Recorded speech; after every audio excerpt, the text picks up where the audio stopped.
乌一旅一月命中557个俄单位 ，F-16可以打击俄本土。北约侦察小组抵达乌克兰前线，美军进行核试验，以色列订购买30亿 F-35。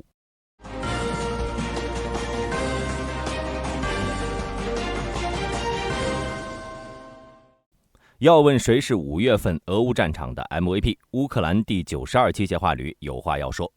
该旅的无人机操作员通过视频统计，发现他们在5月份的哈尔科夫至少打击了557个俄军单位。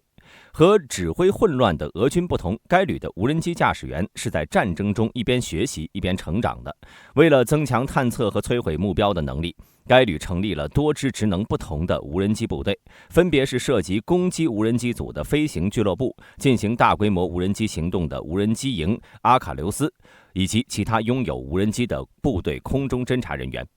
根据公布的数据，该旅的无人机在1个月内损坏了141辆俄军装甲目标，另外有45辆被完全摧毁，包括俄罗斯乌拉尔龙卷风 U 装甲卡车、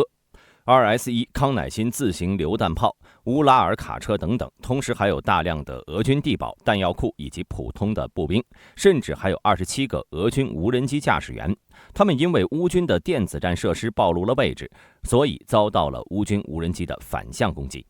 乌克兰军方指出，在袭击期间，巴赫穆特的装甲车使用比哈尔科夫地区更加密集，这使得该地区的无人机在面对轻装甲甚至无装甲目标时取得了更好的效果。第92机械旅隶属于东部作战司令部，长期驻扎在哈尔科夫地区，它也是第一个装备乌克兰国产坦克 T-64BM 的部队。在俄乌战争中，该旅最出色的战绩应该是在2022年哈尔科夫大反攻中占领了库皮扬斯克。当年库皮扬斯克市议会大楼前挥舞乌克兰战旗的就是第92机械化旅第1机械化营的士兵。2023年2月，92旅的一名步兵鲁斯兰·祖巴列夫在摄像机的记录下创造了一个人击退俄罗斯一辆满配步战车的壮举。事发地呢在卢甘斯克州斯瓦托夫附近。一队俄罗斯士兵驾驶着 BMP-2 试图冲进第92旅控制的战壕，而祖巴列夫使用包括火箭发射器在内的多种武器与俄罗斯士兵及其车辆交战，后者用30毫米自动加农炮向祖巴列夫射击，让他的队友脑震荡昏迷。但祖巴列夫依旧坚守战壕，直到乌军的 FPV 赶来，炸掉了俄军的 BMP-2， 而俄军也伤亡惨重，只能仓皇撤退。事后，祖巴列夫被时任乌克兰最高指挥的扎卢日内接见，并授予金十字勋章。荷兰外交大臣汉克·布鲁斯因斯洛特在上周表示，荷兰不会反对乌克兰使用荷兰提供的 F-16战斗机打击俄罗斯境内的目标，作为自卫手段。斯洛特在布拉格举行的北约外交部长非正式会议上表示，如果你有自卫权，那么使用武器就没有边界，这是一项一般原则。而在布鲁斯因发布评论的前一天，丹麦也表示，乌克兰可能会使用丹麦提供的 F-16打击俄罗斯领土上的军事目标，因为这将在战争规则范围内。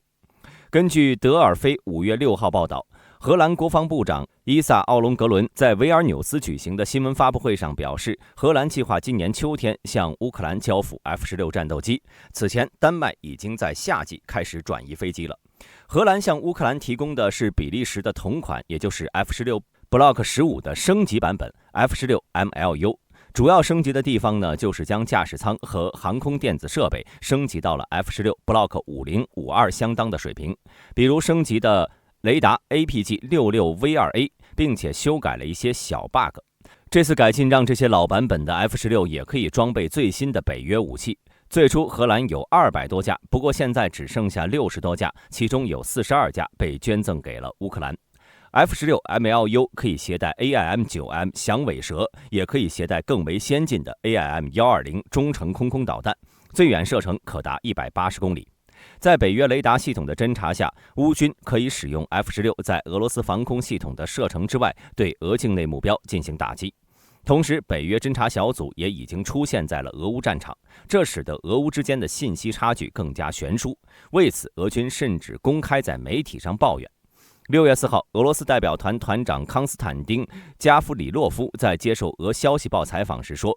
俄罗斯知道乌克兰境内有14个美国破坏侦察小组。加夫里洛夫表示，根据我们掌握的消息，五角大楼在其公开材料中也证实了这些信息。在乌克兰境内共有92个破坏侦察小组在活动，其中14个是美国的。也就是说，他们的将军、军官或者作为雇佣兵，或者作为教官，实际上正在策划针对俄军的行动。他们不仅维护风暴之影、海马斯等武器系统，而且还帮助乌军出谋划策。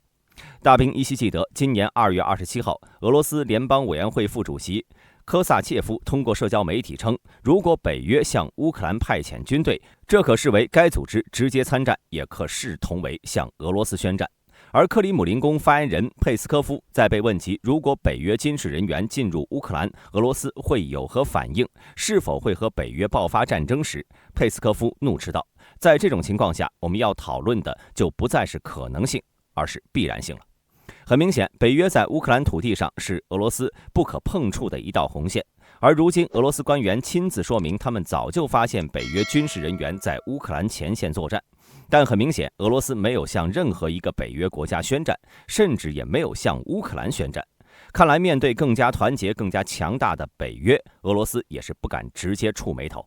只能玩弄政治，从内部分化，靠一些立场不坚定的国家干扰北约对乌克兰的军事援助。而接下来看到俄罗斯如此软弱，面对北约的打脸没有任何办法，只能继续加大在乌克兰的攻势，试图在战场找回面子。俄罗斯的威慑力将会在欧洲继续降低，没准再过几周，对乌克兰北约武器的限制范围就不会仅仅存在于哈尔科夫地区，而是会扩展到俄罗斯全境了。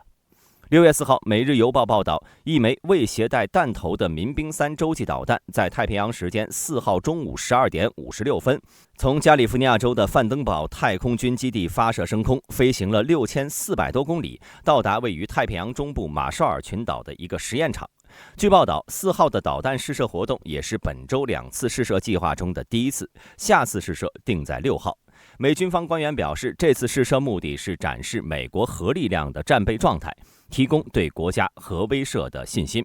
值得一提的是，俄罗斯在不久之前也在搞核演习。根据俄罗斯国防部4月21号公布的消息，由俄罗斯总参谋部指挥的俄罗斯非战略核武器演习第一阶段已在俄南部军区开始。俄国防部强调，本次演习的目的是保持人员和装备，在战斗中使用非战略核武器的状态，以回应某些西方官员对俄罗斯联邦的挑衅言论和威胁，并无条件地确保俄罗斯的领土完整和主权。看来这回回应非常有效果，直接把美国的民兵3回应出来了。民兵3呢，是目前美国装备的唯一一款陆基分导式核多弹头的洲际导弹，从1970年开始装备美国空军。导弹最大射程达13000公里。根据原子科学家公报最新消息，美国空军目前拥有400多枚的民兵3洲际导弹，其中200枚导弹采用分导式多弹头载具，200枚采用单弹头，陆基核力量总共部署约800枚。根据德国媒体报道，6月4号，以色列与美国就增购25架美制 F-35战机达成一致，总售价约为30亿美元。这批战斗机交付乙方后，以色列空军将拥有75架此类隐形战斗机。按计划，美国将从2028年开始，以每年3架到5架的速度向以色列交付该机。以色列国防部长加兰特表示，交付第3个 F-35战斗机中队彰显了以美战略联盟的力量。这些战斗机将对远近战场产生决定性影响，向我们在整个地区的敌人传递出强烈信息。本期视频到此结束，欢迎各位在评论区留言讨论。我是大兵，我们下期再见。